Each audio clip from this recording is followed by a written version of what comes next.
사회적 약자에게 연 4,000%가 넘는 이자를 받은 미등록 대부업자가 무더기로 검거됐습니다. 연체할 경우 욕설과 협박으로 겁을 줘 불법 추심한 것으로 드러났습니다. 부산시의 내년 본 예산 규모가 역대 최초로 15조 원을 넘었습니다. 그린 스마트 도시 부산 비전을 실현하기 위한 사업이 본격 추진됩니다.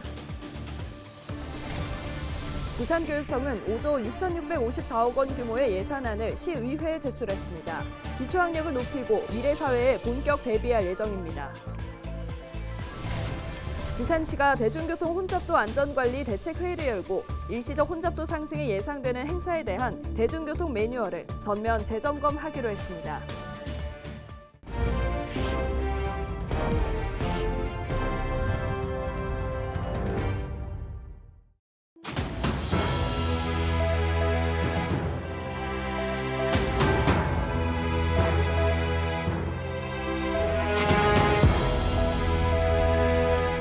여러분 안녕하십니까? 헬로티비 부산뉴스입니다.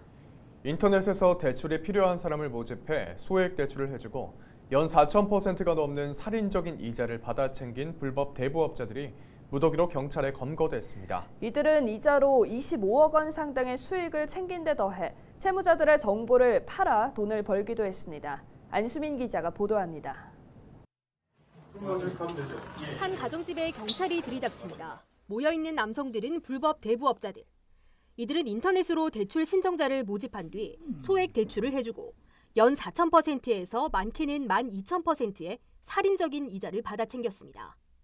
채무자들이 제때 돈을 갚지 못하면 가족들은 물론 친인척과 친구, 회사 동료까지 협박했습니다. 손톱을 다 뽑아버리겠다, 죽여버리겠다, 사회생활 못하게 하겠다, 매장시켜버리겠다. 그러니까 저희 가족한테도 그러는 게 아니라 친인척 다 찾아가가지고 괴롭히겠다. 연장 챙겨가지고 가고 있으니까 기다려라.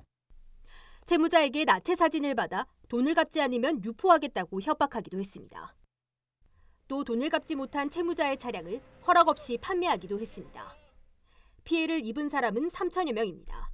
대다수는 생활고를 겪는 저소득층이었습니다.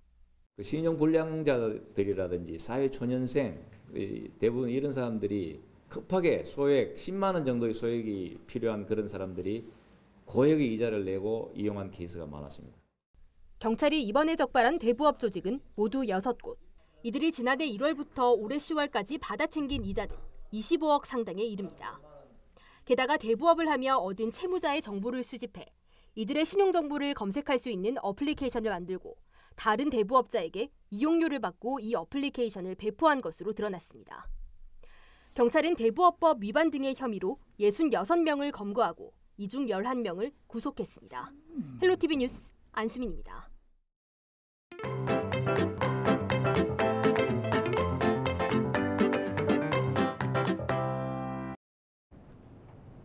지난 여름 횡성 둔내면에서는 폭우로 산사태가 발생하며 주민 1명이 목숨을 잃었습니다. 그런데 산림청 조사 결과 이 산사태의 원인이 태양광 시설인 것으로 드러났습니다. 태양광 시설이 어떻게 산사태를 유발했는지 알아봤는데요. 기자가 간다 전소연 기자입니다. 산지 태양광 발전 시설 10곳 중 8곳이 산사태 위험에 노출된 것으로 파악됐습니다. 평균 경사도 10도 미만 조건을 맞추지 않은 것으로 나타났습니다. 강원도 횡성에서는 토사가 주택을 덮쳐 70대 주민 1명이 목숨을 잃기도 강원도 했습니다. 횡성에서 발생한 산사태가 집으로 들이닥치면서 70대 주민 1명이 숨졌습니다. 지난 8월 집중호우로 인해 발생한 강원도 횡성 산사태로 주택 한 채가 매몰되고 70대 노인이 숨지는 사고가 발생했습니다. 석 달 가까이 지나고 그 산사태 현장을 다시 찾았습니다. 지난 8월 산사태가 발생했던 현장입니다. 산사태 당시 모습이 그대로 남아 있습니다. 무너져 내려 터만 남은 주택과 흙에 밀려온 승용차가 방치되어 있습니다. 부러지고 꺾어진 나무가 곳곳에 널브러져 있고 집안에 있던 세간살이는 여전히 흙 속에 파묻혀 있습니다. 산림청 조사 결과 산사태 원인은 태양광 시설인 것으로 드러났습니다. 태양광 발전 시설 조성 시 집안이 약해진 탓에 토사가 무너져 내린 겁니다. 또 토사로 배수로가 막히는 바람에 흙을 쌓아둔 경사지에 빗물이 들이쳐 산사태가 발생했다는 게 산림청의 설명입니다. 마을 주민들도 태양광이 설치된 산비탈이 갑자기 쏟아진 비를 감당하지 못했다며 산사태 요인으로 태양광을 지목했습니다. 파헤친 거잖아. 그러니까 그냥 흙이잖아. 흙이니까 물이 뭐 어떻게 할 수가 없까. 그냥 완전히 막 분물 터지듯이 터졌지. 비가 많이 오는데 땅이 약해진 건 사실이지. 이거는 뭐 삼척 도사도 아닌 사장인데 이거는 자연재해가 아니에요. 인정. 2년 전 집중호우로 태양광 시설이 무너진 또 다른 곳을 찾았습니다. 이곳은 지난 2020년 산사태가 발생했던 철원군 갈마릅의 태양광 시설입니다. 당시 폭우가 쏟아지자 산비탈에 설치돼 있던 태양광 시설이 흙과 함께 무너져 내렸습니다. 산사태 이후 옹벽을 다시 쌓는 등 복구 작업이 이뤄졌지만 마을 주민들은 여전히 불안에 떨고 있습니다. 그 비가 많이 오면은 불안하고 마음이 항상 근심 걱정이 생기죠. 이게 너무 잘못된 거죠. 행정상 이렇게 비탈진 곳에 태양광을 설치한다는 거는 좀 비가 오면 걱정은 되지. 다 밖에 내릴까 봐. 비 많이 올 땐 걱정된다고. 재생에너지를 얻기 위해 산지에 설치된 태양광 시설. 지난 5년간 축구장 면적의 7,260배 규모의 부지에 산지 태양광 시설이 들어섰습니다. 화석연료 사용을 줄일 수 있다는 긍정적인 부분도 있지만 집중호우가 내리면 산사태가 발생할 수 있다는 지적이 나오고 있습니다. 박수영 의원이 산림청으로부터 제출받은 자료를 보면 산지 태양광 설치 지역에서 발생한 산사태는 최근 5년간 35건이나 됩니다. 수도권과 광역시, 제주를 제외한 전국 모든 지역에서 발생했고 경북과 충북 지역이 각각 7건으로 가장 많았습니다. 대부분 경사면이나 옹벽이 붕괴하면서 토사가 유출된 경우입니다. 전문가는 모든 산지 태양광 시설이 산사태를 유발하는 것은 아니지만 부실 설치가 문제라고 지적합니다. 잘하면 되는데요. 그 지형이나 지질에 맞게끔 그거를 안전시설을 하고 태양광 시설을 하면 되는데 지금 대부분 그렇게 안 했거든요. 그러니까 어디나 위험하다고 생각하고 인명피해가 없도록 대책을 세우는 게 지금은 우선이에요. 산사태 걱정이 커지자 정부는 특별관리가 필요한 산지 태양광 3천여 개를 선정해 매년 전문기관의 안전점검을 시행하겠다고 밝혔습니다. 환경을 살리자는 취지로 도입한 태양광. 그러나 무분별한 도입과 부실 설치가 주민들의 안전을 위협하고 있습니다. 기자가 간다 전소연입니다. 부산시의 내년 예산 규모가 역대 최초로 본 예산 규모 15조 원을 돌파했습니다. 부산시는 내년 예산 규모를 15조 3,480억 원으로 확정하고 그린 스마트 도시 부산 비전을 본격적으로 추진할 예정입니다. 이를 위해 디지털 혁신 도시 조성과 시민 행복 도시, 글로벌 허브 도시, 창업 금융 도시 등 6개 분야 사업에 중점적으로 예산을 편성했습니다. 시는 또 시민이 안전하게 생활할 수 있도록 안전 관련 예산을 2022년 대비 796억 원 증액하고 채무 비율은 23%에서 21.1%로 1.9%포인트 감소시켜 재정 건전성을 강화했다고 설명했습니다. 부산교육청은 민선 5기 첫 본 예산안으로 5조 6,654억 원을 편성했습니다. 이는 올해보다 7,901억 원 증가한 수치입니다. 시교육청은 선진화된 교육 환경 속에서 기초학력을 높이고 인성교육과 미래사회에 대비하기 위한 교육을 받을 수 있도록 학력 신장과 디지털 진로 교육, 안전한 학교 조성에 집중적으로 예산을 편성했다고 설명했습니다. 특히 오는 11월 14일에 전국 최초로 설립되는 부산학력개발원에 358억 원의 예산이 책정돼 학업 성취도 측정과 평가, 데이터 기반 학력 실태 등 부산 학생들의 학력 분석과 지원이 본격적으로 시작될 것으로 보입니다. 2023학년도 예산안은 12월 8일 본회의에서 최종 의결될 예정입니다. 부산시가 대중교통 혼잡도 안전관리 대책회의를 열었습니다.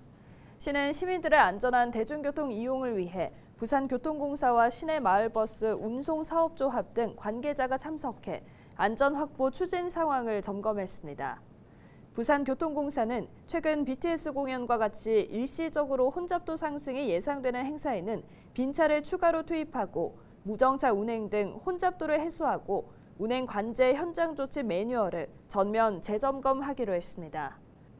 부산시는 2023년 하반기 중에 하차택을 의무제를 도입해 버스 내 혼잡도 정보를 버스 정보 안내기와 스마트폰 등을 통해 이용 시민들에게 제공할 계획입니다.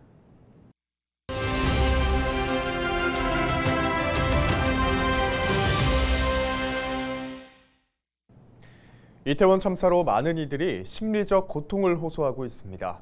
가족을 떠나보낸 유가족뿐만 아니라 그날 현장에 있었던 시민들, 그리고 뉴스와 SNS 등으로 사고를 지켜본 이들에게까지 그 아픔과 고통이 고스란히 전해지고 있는데요. 의정부 을지대병원 정신건강의학과 염찬우 교수 연결해 관련된 이야기 나눠보겠습니다. 교수님 안녕하십니까? 네, 안녕하십니까? 네, 그렇게 많은 이들이 그저 서 있는 채로 희생당할 수 있다는 사실이 너무나 충격적이고 안타까운데요. 국민이 함께 고통을 호소하고 있는 상황입니다. 2014년 세월호 참사 때 이상의 트라우마로 자리 잡을 가능성을 우려하는 목소리가 많은데요. 어떻게 보십니까? 이번 참사는 세월호같이 바다와 배라는 어떤 잠재적으로 위험성 있는 공간이 아니라 누구나 한 번쯤 가본 이태원의 거리에서, 그리고 또 도시에서는 익숙한 붐비는 환경에 의해서 일어났다는 것에서 그 위협감이 다를 수 있다고 생각합니다. 그런 의미에서는 세월호 참사보다 더 깊이 각인되고 반복적으로 떠올려질 트라우마가 될 수 있을 것 같습니다. 네, 일상적인 출퇴근 길에서도 공포감을 느낀다고 토로하는 사람이 많습니다.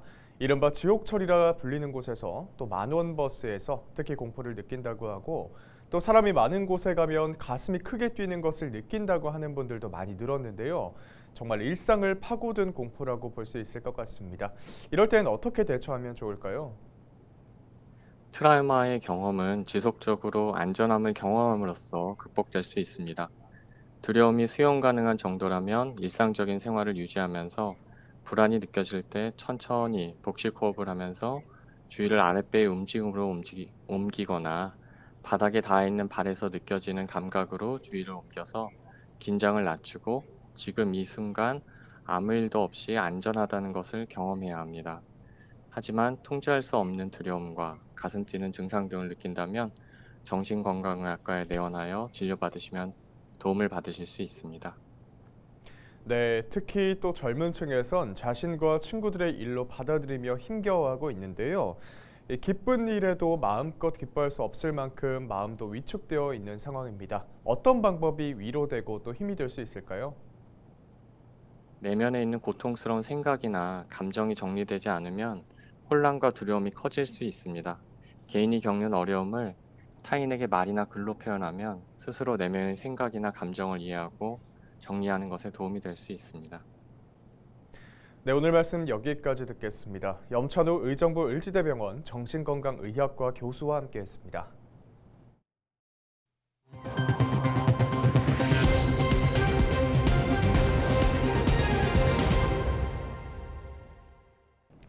부산시가 올해 하반기 지스타 2022의 안전한 행사 개최를 위해 긴급 안전점검회의를 열었습니다. 이날 안전점검회의에는 부산시 행정부시장 주재로 부산시와 소방재난본부, 해운대경찰서, 해운대구 등 관계기관이 참석해 지원 방안과 안전점검 방법 등을 논의했습니다. 지스타 2022는 올해로 14년째 부산에서 개최되는 국내 최대 글로벌 게임 전시회로 오는 11월 17일부터 20일까지 4일간 백스코에서 개최됩니다. 부산시의회 행정사무감사에서 청년 산악국 소관인 부산 글로벌 빌리지의 차량 운행 도급 계약 절차 위반에 대한 문제점이 지적됐습니다. 배영숙 부산시 의원은 공공의 목적으로 글로벌 빌리지를 운영해야 하는 민간 위탁업체가 차량 운행 도급 계약을 지난 2009년부터 한 업체와 수의 계약으로 지속해왔다고 지적했습니다. 또 배 의원은 그동안 나라장터를 통한 입찰 공고 기록이 없고 매일 학생들을 태우고 다니는 35대의 차량은 차량 일지도 없었다며 공공의 목적에서 벗어난 계약으로 차량이 운행됐다고 질타했습니다. 국회에서 공동주택 관리비 공개 대상을 확대하기 위한 공동주택관리법 일부 개정 법률안이 발의됐습니다. 지난달 정부는 관리비 공개 대상을 현 100세대 이상에서 50세대 이상으로 확대하고 공동주택 관리정보 시스템을 통한 공개 대상도 현 150세대 이상에서 100세대 이상으로 확대하겠다고 밝혔습니다. 개정안을 대표 발의한 국민의힘 정동만 의원은 관리비 정보에 대한 국민의 알 권리를 충족하고 내부 통제 절차를 강화해 공동주택 관리에 대한 투명성과 공정성을 높여 공동주택 관리 비리를 막겠다고 밝혔습니다. 이상으로 뉴스를 마칩니다. 함께해 주신 여러분 고맙습니다.